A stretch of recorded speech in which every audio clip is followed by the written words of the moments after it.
ನಮಸ್ಕಾರ.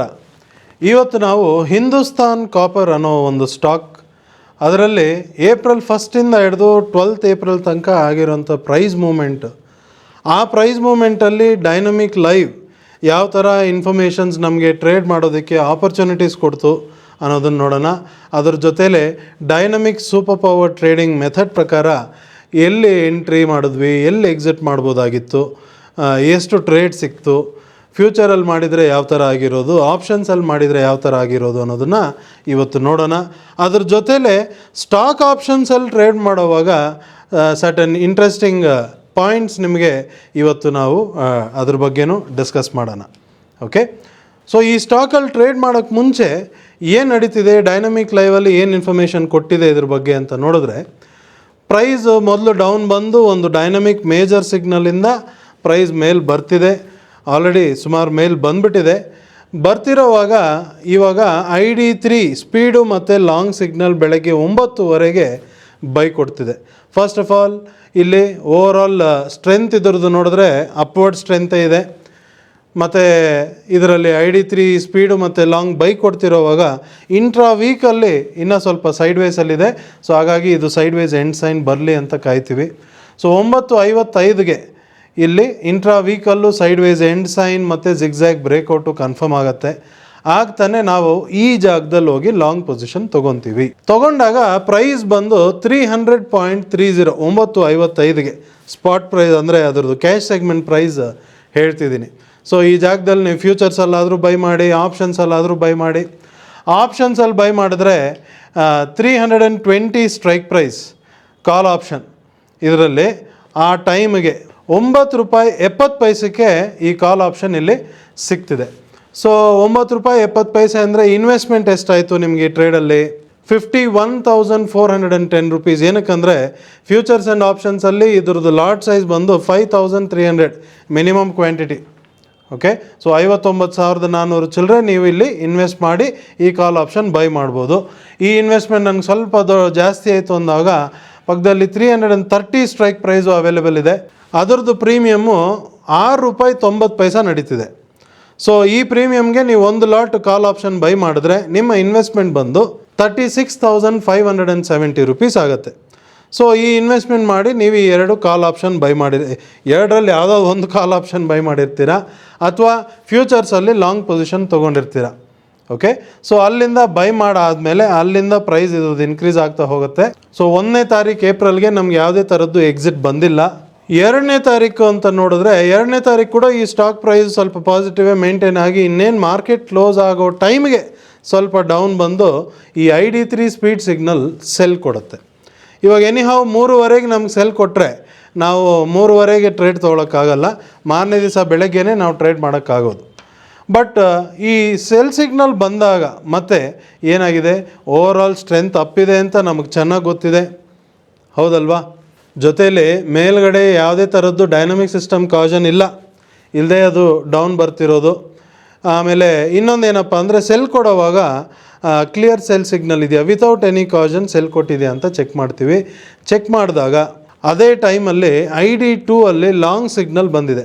ಸೊ ಹಾಗಾಗಿ ನಮಗೆ ಈ ಕ್ಲಿಯರ್ ಟ್ರೇಡ್ ಅಲ್ಲ ಇದು. ಸೊ ಇಲ್ಲಿ ನಾವು ಶಾರ್ಟ್ ಪೊಸಿಷನ್ ತೊಗೊಳ್ಳಲ್ಲ, ಲಾಂಗ್ ಪೊಸಿಷನ್ ಎಕ್ಸಿಟ್ ಮಾಡೋದಿಲ್ಲ. ಸೊ ಪ್ರೀವಿಯಸ್ ಏನು ಲಾಂಗ್ ತೊಗೊಂಡಿದ್ದೀವಿ ಅದನ್ನು ಹಾಗೆ ಹೋಲ್ಡ್ ಮಾಡ್ತೀವಿ.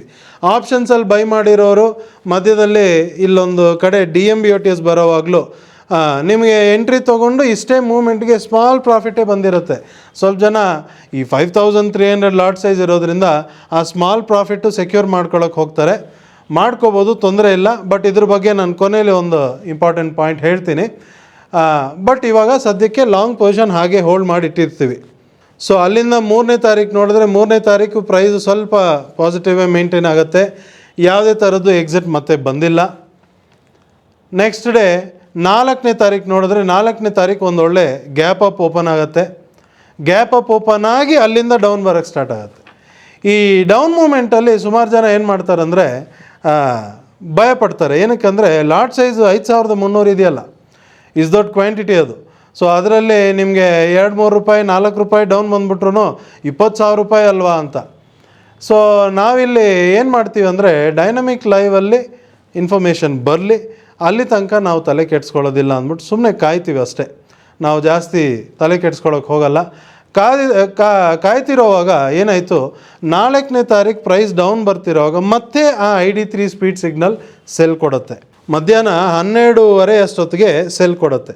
ಬಟ್ ಇಲ್ಲಿ ಒಂದು ನಮಗೆ ಕ್ಲಾರಿಟಿ ಏನಿದೆ ಅಂದರೆ ಇದ್ರದ್ದು ಟೋಟಲ್ ಡೈರೆಕ್ಷನ್ ಅಪ್ ಇದೆ. ಅಪ್ ಡೈರೆಕ್ಷನ್ ಇರೋವಾಗ ನಮಗೆ ಆಬ್ವಿಯಸ್ಲಿ ಅಪ್ ಡೈರೆಕ್ಷನಲ್ಲಿ ನಮಗೆ ಪ್ರೈಸು ಸ್ಟ್ರೈಟ್ ಲೈನ್ ಥರ ಮೇಲೆ ಹೋಗಲ್ಲ, ಅಪ್ ಆ್ಯಂಡ್ ಡೌನ್ ಮಾಡ್ಕೊಂಡು ಹೋಗುತ್ತೆ ಅನ್ನೋದೇ ಗೊತ್ತು. 5300 ಲಾಟ್ ಸೈಜ್ ಇದ್ರೂ ಇದ್ರದ್ದು ಪ್ರೈಸ್ 300 ಇದೆ, 300 ಚಿಲ್ಲರೆ. 300 ಚಿಲ್ಲರೆಯಲ್ಲಿ ನಮಗೆ ₹1, ₹2, ₹3 ಹೆಚ್ಚು ಕಡಿಮೆ ಮೂಮೆಂಟ್ ಇದ್ದೇ ಇರುತ್ತೆ. ಅದಕ್ಕೆಲ್ಲ ತಲೆ ಕೆಡಿಸ್ಕೊಂಡ್ಬಿಟ್ರೆ ದೊಡ್ಡ ಮೂಮೆಂಟ್ ಆದಾಗ ನಾವು ಮೇಜರ್ ಪ್ರಾಫಿಟ್ ಮಾಡೋಕ್ಕಾಗಲ್ಲ. ಸೊ ಇಷ್ಟೆಲ್ಲ ಕ್ಲಾರಿಟಿ ಇಟ್ಕೊಂಡು ಸೇಲ್ ಸಿಗ್ನಲ್ ಬಂದ್ರೂ ಕ್ಲಿಯರ್ ಸೇಲ್ ಇರಬೇಕು ಅಂತ ಪ್ಲ್ಯಾನಲ್ಲಿ ಕೂತಿರ್ತೀವಿ. ಸೊ ಸೇಲ್ ಸಿಗ್ನಲ್ 12:30ಗೆ ಬಂದಾಗ ಅದೇ ಟೈಮಲ್ಲಿ ನಮಗೆ ID2 ಅಲ್ಲಿ ಮತ್ತೆ ಲಾಂಗ್ ಸಿಗ್ನಲ್ ಮತ್ತು ಕೆಳಗಡೆ ಜಿಗ್ಜ್ಯಾಗ್ ಕಾಷನ್ಸು ಬಂದಿದೆ. ಇದು ಕ್ಲಿಯರ್ ಸೆಲ್ ಸಿಗ್ನಲ್ ಅಲ್ಲ. ಇಲ್ಲಿ ಸೆಲ್ ಮಾಡಬಾರ್ದು ಅಂದರೆ ಏನರ್ಥ, ಪ್ರೈಸ್ ಡೌನ್ ಹೋಗೋದು ಕಷ್ಟ ಇದೆ, ಹೋಗಲ್ಲ, ಪ್ರೈಸ್ ಮತ್ತೆ ಮೇಲೆ ಹೋಗೋ ಥರ ಇದೆ ಅನ್ನೋದು ಕ್ಲಾರಿಟಿ.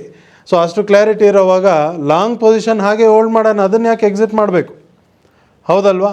ಸೊ ಹಾಗೆ ಹೋಲ್ಡ್ ಮಾಡಿಟ್ಕೊಂಡ್ರೆ ಅಲ್ಲಿಂದ 5ನೇ ತಾರೀಕು ಕಂಪ್ಲೀಟ್ ಪಾಸಿಟಿವ್, 8ನೇ ತಾರೀಕು ಕಂಪ್ಲೀಟ್ ಪಾಸಿಟಿವ್, 9ನೇ ತಾರೀಕು, 10ನೇ ತಾರೀಕು, 12ನೇ ತಾರೀಕು. ಈ 10ನೇ ತಾರೀಕು 12ನೇ ತಾರೀಕಲ್ಲಿ ಸ್ವಲ್ಪ ಅಪ್ ಆ್ಯಂಡ್ ಡೌನ್ ಮೂಮೆಂಟ್ ಕೊಟ್ಟಿದೆ, ಬಟ್ ಯಾವುದೇ ಥರದ್ದು ಎಕ್ಸಿಟ್ ಸಿಗ್ನಲ್ ನಮಗೆ ಇನ್ನೂ ಸಿಗದೆ ಮಾರ್ಕೆಟ್ ಕ್ಲೋಸ್ ಆಗೋವಾಗ 12ನೇ ತಾರೀಕು ಮಾರ್ಕೆಟ್ ಕ್ಲೋಸ್ ಆಗೋವಾಗ 362.40ಗೆ ಕ್ಲೋಸ್ ಆಗಿದೆ ಮಾರ್ಕೆಟ್. ಇಷ್ಟು ಮೇಜರ್ ಮೂಮೆಂಟ್. ನೀವು ಪರ್ಸಂಟೇಜ್ ವೈಸ್ ಲೆಕ್ಕ ತೊಗೊಂಡ್ರೆ ಎಷ್ಟು ಪರ್ಸಂಟೇಜ್ ಮೂಮೆಂಟ್ ಆಗಿದೆ ಸ್ಟಾಕ್ ಪ್ರೈಸ್ ಹೇಳ್ತೀನಿ ನಿಮಗೆ. ₹300ಗೆ ನೀವು ಬೈ ಮಾಡಿದ್ರೂ 362 ನಡೀತಿದೆ ಅಂದರೆ ಎಷ್ಟು ಪರ್ಸಂಟೇಜ್ ಮೂಮೆಂಟ್ ಆಗಿದೆ ಹೇಳಿ ನೋಡೋಣ. ಮೋರ್ ದ್ಯಾನ್ 20% ಮೂಮೆಂಟ್ ಆಗಿದೆ ಈ ಸ್ಟಾಕಲ್ಲಿ. ಸಣ್ಣ ಪುಟ್ಟ ಮೂಮೆಂಟ್ ಅಲ್ಲ, 20% in matter of how many days, 12 ಡೇಸಲ್ಲಿ 20% ಮೂಮೆಂಟ್ ಆಗಿದೆ. ಈ ಕಂಪ್ಲೀಟ್ ಮೂಮೆಂಟಲ್ಲಿ ಸಿಂಗಲ್ ಟ್ರೇಡ್ ಇಟ್ಕೊಂಡು ಫುಲ್ ಪೊಸಿಷನ್ ಹಾಗೆ ಹೋಲ್ಡ್ ಮಾಡಿಟ್ಕೊಂಡು ಬಂದಿರ್ತೀವಿ. Okay, so dynamic live follow ಮಾಡೋದ್ರಲ್ಲಿ ನೋಡಿ ಬೆನಿಫಿಟ್ ಇದು. ದೊಡ್ಡ ಮೂಮೆಂಟಾ ದೊಡ್ಡ ಪ್ರಾಫಿಟ್ ಮಾಡಿ, ಸಣ್ಣ ಪುಟ್ಟ ಮೂಮೆಂಟಾ ಅಲ್ಲಿ ಸಣ್ಣ ಪುಟ್ಟ ಪ್ರಾಫಿಟೇ ಬರೋದು. ಆ up and down small up and down ಮೂಮೆಂಟಲ್ಲಿ ನನಗೆ ದೊಡ್ಡ ಪ್ರಾಫಿಟ್ ಬರಬೇಕು ಅಂದರೆ ಅದು ನಿಮ್ಮ ಮಿಸ್ಟೇಕ್ ಆಗಿಬಿಡುತ್ತೆ. ಈ ಮಾರ್ಕೆಟ್ ಎಷ್ಟು ಕೊಡುತ್ತೋ ಅಷ್ಟು ತೊಗೋಬೇಕು. ಮಾರ್ಕೆಟ್ ಇಷ್ಟು ಕೊಡೋವಾಗ ಇಷ್ಟು ತೊಗೊಳಕ್ಕೆ ರೆಡಿ ಇರಬೇಕು.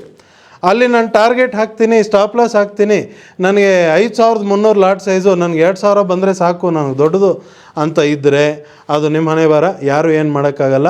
ಬಟ್ ಸ್ಟಾಕ್ ಮಾರ್ಕೆಟಲ್ಲಿ ಲಾಂಗ್ ರನ್ ನಾನು ಅರ್ನ್ ಮಾಡ್ತಾ ಕನ್ಸಿಸ್ಟೆಂಟಾಗಿ ವೆಲ್ತ್ ಗ್ರೋ ಮಾಡ್ತಾ ಹೋಗಬೇಕು ಅಂದರೆ ದೊಡ್ಡ ಮೂಮೆಂಟ್ ಆದಾಗ ಆ ಕಂಪ್ಲೀಟ್ ಮೂಮೆಂಟ್ ಕ್ಯಾಪ್ಚರ್ ಮಾಡೋಕ್ಕೆ ಗೊತ್ತಿರಬೇಕು. ಓಕೆ, ಸೊ ಫ್ಯೂಚರ್ಸಲ್ಲಿ ಈ ಟ್ರೇಡ್ ಮಾಡಿದರೆ ನಿಮಗೆ ಆಲ್ಮೋಸ್ಟ್ 62 ಪಾಯಿಂಟ್ ಒಂದು ಲಾಟಲ್ಲಿ ಸಿಕ್ಕಿರುತ್ತೆ. ಅಂದರೆ ಒಂದು ಲಾಟಿಗೆ ಎಷ್ಟಾಯಿತು ಪ್ರಾಫಿಟ್ಟು? ₹3,29,130. ನೀವು ಇದನ್ನು ಫ್ಯೂಚರ್ಸಲ್ಲಿ ಟ್ರೇಡ್ ಮಾಡಬೇಕು ಅಂದರೆ ಇದರದ್ದು ಲಾಟ್ ಸೈಜ್ 5300 ಗೊತ್ತಿದೆ. ಮಾರ್ಜಿನ್ ರಿಕ್ವೈರ್ಮೆಂಟ್ ಆಲ್ಮೋಸ್ಟ್ ₹9 ಲಕ್ಷ ಇದೆ. ಸ್ಮಾಲ್ ಸ್ಟಾಕ್ ಅಲ್ಲ, ₹9 ಲಕ್ಷ ಮಾರ್ಜಿನೇ ಇದೆ, ಎಕ್ಸ್ಚೇಂಜ್ ಮಾರ್ಜಿನೇ. ಓಕೆ, ಬಟ್ ಅಷ್ಟು ದೊಡ್ಡ ಮಾರ್ಜಿನ್, ಅಷ್ಟು ದೊಡ್ಡ ಇನ್ವೆಸ್ಟ್ಮೆಂಟ್ಗೆ ಅದಕ್ಕೆ ತಕ್ಕಂಗೆ ಇಲ್ಲಿ ಬೆನಿಫಿಟು ಸಿಗ್ತಲ್ಲ. ₹3,21,000 ಬಂದಿದೆಯಲ್ಲ ಸಿಂಗಲ್ ಟ್ರೇಡ್, ಸುಮ್ಮನೆ ಕೂತಿರೋದಕ್ಕೆ. ಈ 2 ವಾರ ಸುಮ್ಮನೆ ಕೂತ್ಕೊಳ್ಳೋದಿದೆಯಲ್ಲ, ಅದು ಎಲ್ಲರ ಕೈಯಲ್ಲಿ ಆಗಲ್ಲ. ಯಾರು ಕ್ಲಾರಿಟಿ ಇದೆ ಅವ್ರು ಮಾತ್ರ ಕೂತ್ಕೊಳ್ಳೋಕ್ಕಾಗತ್ತೆ. ಕ್ಲಾರಿಟಿ ಇಲ್ಲದೆ ನ್ಯೂಸ್ ನೋಡ್ತೀನಿ, ಎಕ್ಸ್ಪರ್ಟ್ ಒಪಿನಿಯನ್ ತೊಗೊತೀನಿ, ಟಿಪ್ಸು ಕಾಲ್ಸ್ ನೋಡ್ತೀನಿ ಅನ್ನೋರೆಲ್ಲ ಈ ವಿಡಿಯೋ ನೋಡಿ ಇದೆಲ್ಲ ಡೀಟೇಲ್ಸ್ ತಿಳ್ಕೊಂಡು ನಿಮ್ಗೇನು ಪ್ರಯೋಜನ ಆಗಲ್ಲ, ಹೌದಲ್ವಾ? ಇದೇ ಟ್ರೇಡ್ ನಾವು ಆಪ್ಷನ್ಸಲ್ಲಿ ₹320 ಕಾಲ್ ಆಪ್ಷನ್ನು ₹9.70 ತೊಗೊಂಡಿದ್ದು. 12ನೇ ತಾರೀಕು ಏಪ್ರಿಲ್ 12ನೇ ತಾರೀಕು ಮಾರ್ಕೆಟ್ ಕ್ಲೋಸ್ ಆದಾಗ ಅದರದ್ದು ಪ್ರೀಮಿಯಮ್ ಬಂದು ₹43.65 ನಡೀತಿದೆ. ಅಂದರೆ ₹9.70 ತೊಗೊಂಡಾಗ ನೀವು ಇನ್ವೆಸ್ಟ್ ಮಾಡಿರೋದು ₹51,400. ಇಲ್ಲಿ ₹43.65 ಕ್ಲೋಸಿಂಗ್ ಪ್ರೈಸಿಗೆ ನಿಮ್ಮ ಪ್ರಾಫಿಟ್ ಎಷ್ಟು ಅಂತ ಲೆಕ್ಕ ತೊಗೊಂಡ್ರು ₹1,79,935 ₹1,79,900 ಅಂದರೆ ಆನ್ ₹51,000 ಇನ್ವೆಸ್ಟ್ಮೆಂಟ್ $1,79,000 ಪ್ರಾಫಿಟ್ ಅಂದರೆ ಎಷ್ಟಾಯಿತು? ಮೋರ್ ದೆನ್ 300% ರಿಟರ್ನ್ಸ್ ಆಯಿತು ಈ ಆಪ್ಷನ್ಸ್ ಟ್ರೇಡಲ್ಲಿ. ಅದೇ 330 ಸ್ಟ್ರೈಕ್ ಪ್ರೈಸ್ ನೀವು ತೊಗೊಂಡಿದ್ರೆ ₹6.90 ಪ್ರೀಮಿಯಮ್, ಅಲ್ಲಿಗೆ ನೀವು ತೊಗೊಂಡಿದ್ರೆ ₹36,570 ಇನ್ವೆಸ್ಟ್ ಮಾಡಿದ್ರೆ 12ನೇ ತಾರೀಕು ಮಾರ್ಕೆಟ್ ಕ್ಲೋಸ್ ಆಗೋವಾಗ ಅದರದ್ದು ಪ್ರೀಮಿಯಮ್ ₹34 ನಡೀತಿದೆ. ನೀವು ತೊಗೊಂಡಿರೋದು ₹6.90. ಸೊ ಈ ಟ್ರೇಡಲ್ಲಿ ನಿಮಗೆ ಸಿಗ್ತಿರೋ ಪ್ರಾಫಿಟ್ ₹1,43,630. ಅಂದರೆ ಎಷ್ಟಾಯಿತು? ಇದರಲ್ಲೂ ಕ್ಲೋಸ್ ಟು 400% ರಿಟರ್ನ್ಸ್ ನಿಮಗೆ ಸಿಗ್ತಿದೆ. ಓಕೆ, ಸೊ ಇದು ಈ dynamic super power trading follow ಮಾಡಿ ಮಾರ್ಕೆಟಲ್ಲಿ ಮೇಜರ್ ಮೂಮೆಂಟ್ ಆಗೋವಾಗ ಸಿಗೋಂಥ ಬೆನಿಫಿಟ್ ಈ ಥರ. ಬಟ್ ಈ ಬೆನಿಫಿಟ್ ಸಿಗಬೇಕು ಅಂದರೆ ಒಂದು ಎಂಟ್ರಿ ತೊಗೊಂಡು ಕಂಪ್ಲೀಟ್ ಕ್ಲಾರಿಟಿಯಿಂದ ಟ್ರೇಡ್ ಮಾಡಿರಬೇಕು. ಸುಮ್ಮನೆ ಕೂತಿರಬೇಕಾಗಿತ್ತು 12 ದಿವಸ, ಆವಾಗ ಮಾತ್ರ ಈ ಪ್ರಾಫಿಟ್ ಸಿಗೋವಂಥದ್ದು. ಮಧ್ಯದಲ್ಲಿ ನಾನೊಂದು ಮಾತು ಹೇಳಿದೆ, ಪ್ರೈಸ್ ಮೇಲೆ ಹೋಗ್ತಿರೋವಾಗ ಮೇಲ್ಗಡೆ DMBOTS ಸಿಂಬಲ್ಸ್ ಬಂತು. ಆ ಜಾಗದಲ್ಲಿ ಪ್ರಾಫಿಟ್ ನಾರ್ಮಲಿ ನಾವು ಸೆಕ್ಯೂರ್ ಮಾಡ್ಕೊತೀವಿ. ಸೆಕ್ಯೂರ್ ಮಾಡ್ಕೊಳ್ಳೋ ಟೈಮಿಗೆ ಸ್ಟಾಕ್ ಆಪ್ಷನ್ಸಲ್ಲಿ ಟ್ರೇಡ್ ಮಾಡೋವಾಗ ಸ್ವಲ್ಪ ಕೇರ್ಫುಲ್ಲಾಗಿ ಟ್ರೇಡ್ ಮಾಡಬೇಕು. ಓಕೆ, ಸೊ ಯಾವ ಸ್ಟ್ರೈಕ್ ಪ್ರೈಸಲ್ಲಿ ಟ್ರೇಡ್ ಮಾಡಬೇಕು ಅನ್ನೋದು ಕ್ಲಾರಿಟಿ ಇಟ್ಕೊಂಡು ಕರೆಕ್ಟ್ ಸ್ಟ್ರೈಕ್ ಪ್ರೈಸ್ ಸೆಲೆಕ್ಟ್ ಮಾಡಿ ಟ್ರೇಡ್ ಮಾಡ್ಕೊಂಡು ಹೋಗಬೇಕು. ಓಕೆ, ಸೊ ಎಸ್ಪೆಷಲಿ ಈ ಸ್ಟಾಕು 5,300 ಲಾಟ್ ಸೈಜು, ಕ್ವಾಂಟಿಟಿನೂ ದೊಡ್ಡದು. ಇನ್ವೆಸ್ಟ್ಮೆಂಟ್ ನಾವು 320, 330 ಸ್ಟ್ರೈಕ್ ಪ್ರೈಸ್ ಅಂತ ನೋಡಿದ್ರು ಅಲ್ಲಿ ಕ್ಯಾಪಿಟಲ್ಲು ನಾವು ಇಂಡೆಕ್ಸ್ ಆಪ್ಷನ್ಸ್ ಕಂಪೇರ್ ಮಾಡಿದ್ರೆ ಸ್ವಲ್ಪ ದೊಡ್ಡದೆ. ಇಂಡೆಕ್ಸ್ ಆಪ್ಷನ್ಸಲ್ಲಿ ನಾವು 1,000, 2,000, 5,000 ಇಟ್ಕೊಂಡು ಕೂಡ ಟ್ರೇಡಿಂಗ್ ಸ್ಟಾರ್ಟ್ ಮಾಡ್ಬಿಡ್ಬೋದು ಅಲ್ವಾ. ಸೊ ಈ ಥರ ಸ್ಟಾಕ್ ಆಪ್ಷನ್ಸಲ್ಲಿ ಟ್ರೇಡ್ ಮಾಡೋವಾಗ ಸ್ಟ್ರೈಕ್ ಪ್ರೈಸ್ ಸೆಲೆಕ್ಷನ್ ತುಂಬ ಇಂಪಾರ್ಟೆಂಟ್. ಆ ಸ್ಟ್ರೈಕ್ ಪ್ರೈಸ್ ನೀವು ಸೆಲೆಕ್ಟ್ ಮಾಡೋಂಥ ಸ್ಟ್ರೈಕ್ ಪ್ರೈಸಲ್ಲಿ ಪಾರ್ಟಿಸಿಪೇಷನ್ ಇಲ್ಲ ಅಂದರೆ ನೀವು ಟ್ರೇಡ್ ತೊಗೊಂಡು ಮಾರ್ಕೆಟ್ ಮೂಮೆಂಟ್ ಆಗೋವಾಗಲೂ ನಿಮ್ಮ ಪ್ರೀಮಿಯಮಲ್ಲಿ ಸುಮಾರು ಸತಿ ವೇರಿಯೇಷನ್ ಆಗಲ್ಲ. ವೇರಿಯೇಷನ್ ಆದ್ರೂ ನೀವೇನಾದರೂ ಮಲ್ಟಿಪಲ್ ಕ್ವಾಂಟಿಟಿ ತೊಗೊಂಡ್ಬಿಟ್ರೆ ಮಾರಬೇಕು ಅಂದಾಗ ಅಲ್ಲಿ ಬಯರ್ಸ್ ಇಲ್ಲ ಅಂದರೆ ಹೆಂಗೆ ಮಾರ್ತೀರಾ? ಹೌದಲ್ವಾ? ಸೊ ಈ ಥರ ಸಡನ್ ವಿಷಯಗಳು ನೀವು ಗಮನದಲ್ಲಿಟ್ಕೊಂಡು ಸ್ಟಾಕ್ ಆಪ್ಷನ್ಸಲ್ಲಿ ಟ್ರೇಡ್ ಮಾಡಬೇಕು. Okay, but any which ways dynamic live follow ಮಾಡಿದಾಗ ನಮಗೆ ಮೇಯ್ನ್ ಎಲ್ಲಿ ಎಂಟ್ರಿ ತೊಗೋಬೇಕು, ಎಲ್ಲಿ ಎಕ್ಸಿಟ್ ಮಾಡಬೇಕು, ನಾನು ಅದೇ ಹೇಳ್ದಂಗೆ ಒಂದು ಮೇಜರ್ ಮೂಮೆಂಟ್ ಅಂದರೆ ಕಂಪ್ಲೀಟ್ ಮೂಮೆಂಟಲ್ಲಿ ಸುಮ್ಮನೆ ಕೂತ್ಕೊಳ್ಳೋದು ಹೇಗೆ, ಯಾವ ಕ್ಲಾರಿಟಿ ಬೇಸ್ಡ್ ನಾವು ಸುಮ್ಮನೆ ಕೂತ್ಕೋಬೋದು ಅನ್ನೋದನ್ನು ಇಲ್ಲಿ ಎಕ್ಸ್ಪ್ಲೇನ್ ಮಾಡಿರೋಂಥ ಟ್ರೇಡಲ್ಲಿ ಸೆಲ್ ಬಂದಿದ್ದ ಕಡೆ ಎಲ್ಲ ಏನಕ್ಕೆ ಸೆಲ್ ಮಾಡಿಲ್ಲ ಅನ್ನೋ ಒಂದು ರೀಸನ್ಸ್ ನಾನು ಏನು ಕೊಟ್ಟೆ ನಿಮಗೆ, ಅಲ್ಲೇ ನಿಮ್ಗೆ ಎಲ್ರಿಗೂ ಕ್ಲಾರಿಟಿ ಸಿಕ್ಕಿದೆ ಅಂದ್ಕೊತೀನಿ. ಎನಿವೇಸ್ ಐ ಹೋಪ್ ನಿಮಗೆ ಈ ಡೈನಮಿಕ್ ಸೂಪರ್ ಪವರ್ ಟ್ರೇಡಿಂಗ್ ಮತ್ತು ಡೈನಮಿಕ್ ಲೈವ್ ಬಗ್ಗೆ ನಾವು ಮಾಡ್ತಿರೋಂಥ ಈ ಮೆಟೀರಿಯಲ್ಸ್ ನೋಡಿ ನಿಮಗೆ ಫರ್ದರ್ ಡೇ ಟು ಡೇ ಇನ್ನೂ ಒಳ್ಳೆ ಕ್ಲಾರಿಟಿ ಸಿಗ್ತಿದೆ ಅಂದ್ಕೊತೀನಿ. ನಾಳೆ ದಿವಸ ಡೈನಮಿಕ್ ಲೈವನ್ನು ಫಾಲೋ ಮಾಡಿ ನೀವು ಟ್ರೇಡ್ ಮಾಡೋವಾಗಲೂ ಇದೇ ಕ್ಲಾರಿಟಿಯಿಂದ ನೀವು ಟ್ರೇಡ್ ಮಾಡ್ಕೊಂಡು ಹೋಗ್ಬೋದು. ಓಕೆ, ನಮಸ್ಕಾರ.